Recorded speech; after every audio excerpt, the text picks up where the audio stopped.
Bon, pour aborder la question des formations, du coup, on va passer directement à Véronique Bancel pour ce qui concerne la formation des enseignants.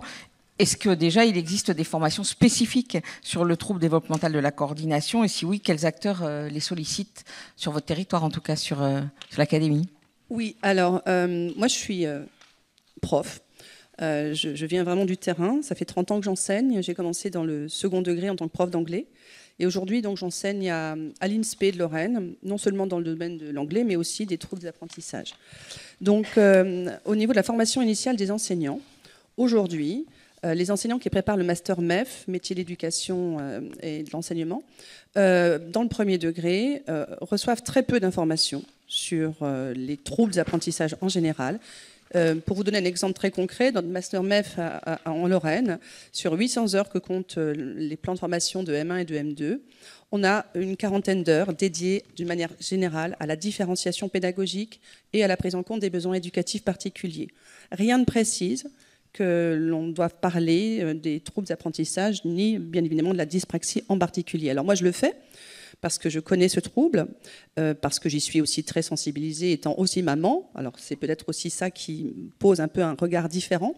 Mais si vous voulez, pour la faire très courte, quand on sort de ce master, on peut avoir eu la chance d'avoir une sensibilisation et on peut très bien sortir après ces 2 années sans aucune information. Alors ça, c'est malgré, je dirais, le cadrage national du master, qui est très fort, on a une lecture différente d'une université à l'autre selon la manière dont les modalités ont été mises en œuvre. Alors aujourd'hui, je peux dire que la formation initiale, elle reste encore défaillante. Et sur cette question précise de la dyspraxie, des troubles du neurodéveloppement, non, concrètement, dans mon master, là, il n'y a rien de précis. Par rapport à la formation donc, continue, oui, nous avons mis en place des formations continuées donc avec le rectorat. Je fais partie d'un groupe de travail académique et on essaie surtout de former des enseignants formateurs. Parce que le problème, c'est que quand on ne connaît pas ces troubles, on a un petit peu de mal à mettre en place des formations. Et aussi, là, on parle entre nous, entre spécialistes. Mais quand on est un enseignant, je dirais, non spécialisé, ces troubles-là, on les découvre en fait dans la classe, quand on est confronté sur le terrain à une multitude de profils auxquels il faut qu'on s'adapte. Et ça, c'est compliqué aussi. Donc, il y a beaucoup de bienveillance et je crois vraiment une vraie volonté d'aider ces enfants, mais en fait, une absence de connaissances. Moi, ça fait 15 ans que je connais, même un peu plus, 20 ans que je connais la dyspraxie pour la vivre au quotidien. Et en fait, tout ce temps-là, les enseignants ordinaires ne l'ont pas. Donc, dans la formation spécialisée, oui. Le plan de formation donc, du KPI, le certificat donc, qui aujourd'hui forme, en fait, qui sert à former les enseignants spécialisés. Il existe un module spécifique sur les TSLA, que choisissent ou pas, d'ailleurs, les enseignants. C'est une option. Donc, certains enseignants choisissent cette option. Et à l'intérieur de cette option, pour vous dire, dans le cahier des charges, on parle de la dyspraxie. Donc, on est censé avoir un temps d'intervention sur la dyspraxie. Et dans le cahier des charges, marqué dyspraxie, : les fonctions exécutives. Donc, il y a même une confusion, je vois les spécialistes qui sourient, en termes de ce que c'est vraiment que la dyspraxie. En fait, il faut en parler, mais bon, voilà. Donc, moi, j'ai pris en charge ce module et j'essaie d'apporter des connaissances scientifiques actualisées. Je vous remercie d'ailleurs parce que j'ai encore appris des choses aujourd'hui. Mais c'est ça, en fait, quand on parle du maillage, il faut aussi qu'on arrive tous ensemble à parler de la même chose. Et la même chose, en fait, nous, on a des enfants qui sont sur le terrain. Et il y a une petite nuance aussi entre le premier degré et le second degré. Et cette nuance, en fait, elle n'est pas si petite que ça. En fait, elle est énorme parce qu'il y a une culture ASH dans le premier degré qui n'existe pas dans le second degré. Il y a tous ces enseignants spécialisés qui sont des aides pour les enseignants du premier degré, qui viennent prendre les enfants en petits groupes pour les accompagner. Et il y a des conseillers pédagogiques ASH qui sont justement des intermédiaires entre l'enseignant, les élèves, la hiérarchie.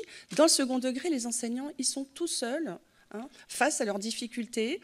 Ils voient un inspecteur pédagogique régional une fois tous les 10 ans peut-être, et il manque un maillon intermédiaire. Alors la formation continue des enseignants dans le second degré, elle est aussi très parcellaire. On essaie de faire comme on peut avec les moyens que nous avons. Il n'y a pas d'obligation de se former dans le second degré. Et puis quand les enseignants sont demandeurs, on peut mettre en place aussi des formations d'établissement, par exemple. Et la demande est très très forte dans le second degré en en particulier. Et pour ces formations d'établissement, ben voilà, il faut du temps. Et il faut des personnes compétentes pour mener ces formations. Donc les enseignants nous demandent souvent des outils tout prêts. On parlait de la boîte à outils. Qu'est-ce qu'on peut faire concrètement? Alors, on peut leur donner des réponses. Il y a plein d'outils en ligne. Alors, moi, je renvoie toujours au Cartable Fantastique, le site aussi Capécole Inclusive, qui est aussi une manne de ressources. Mais ensuite, il faut le temps que les enseignants s'approprient toutes ces ressources. Et on ne peut pas demander à un enseignant ordinaire d'être spécialiste de tous les troubles. Moi, les enseignants me disent, mais dans ma classe, j'ai 28 élèves, dans le second degré, dans le premier degré aussi, et j'ai un élève TDAH, un élève avec une dyspraxie, un élève... Et donc, ils se sentent souvent démunis parce qu'on ne leur donne pas souvent le temps de réfléchir ensemble, de coopérer ensemble.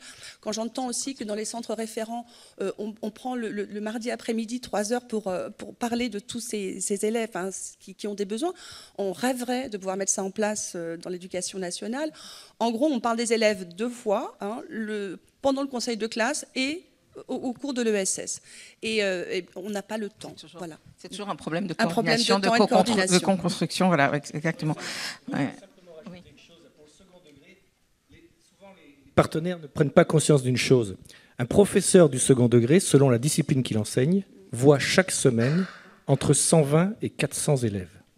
Ne l'oubliez jamais, rien à voir avec le premier degré, où on a ses élèves toute la journée et toute la semaine, tout au long de l'année. Ce n'est pas le cas dans le second degré.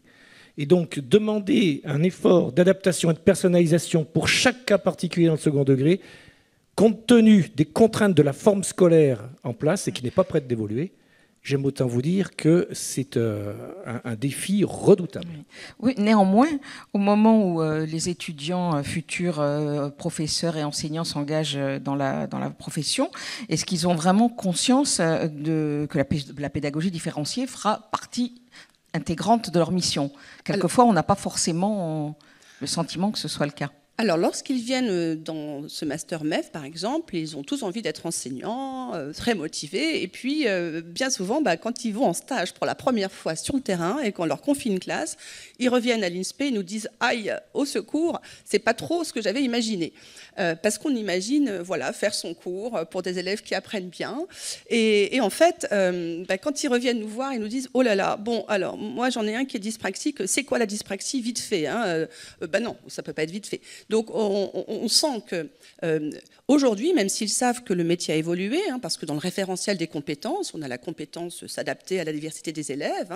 Chaque enseignant doit savoir que dans l'école, ils s'engagent dans une école, même nos jeunes d'aujourd'hui, qui n'est pas la même que celle dans laquelle ils ont été.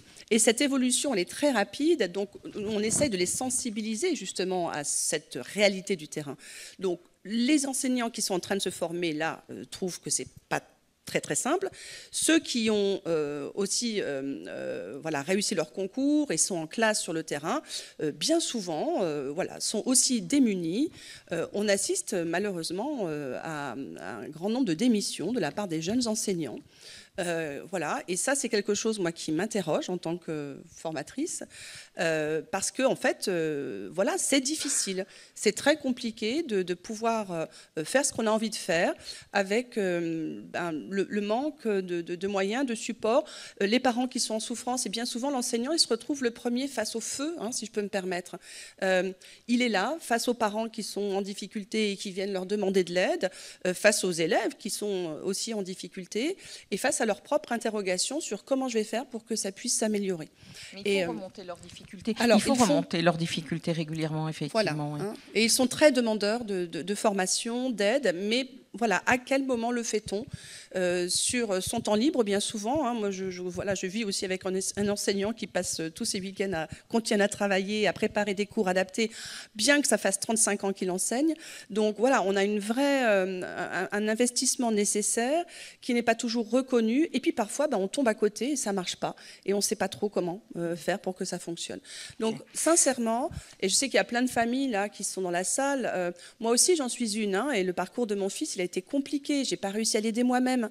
Il a un parcours qui n'est pas exactement celui qu'il avait rêvé. Et on a été aussi en difficulté. On s'est heurté à des enseignants qui n'étaient pas aguerris et bien évidemment qui étaient aussi démunis. Donc ça reste très difficile. C'est la réalité du terrain. C'est la réalité du terrain.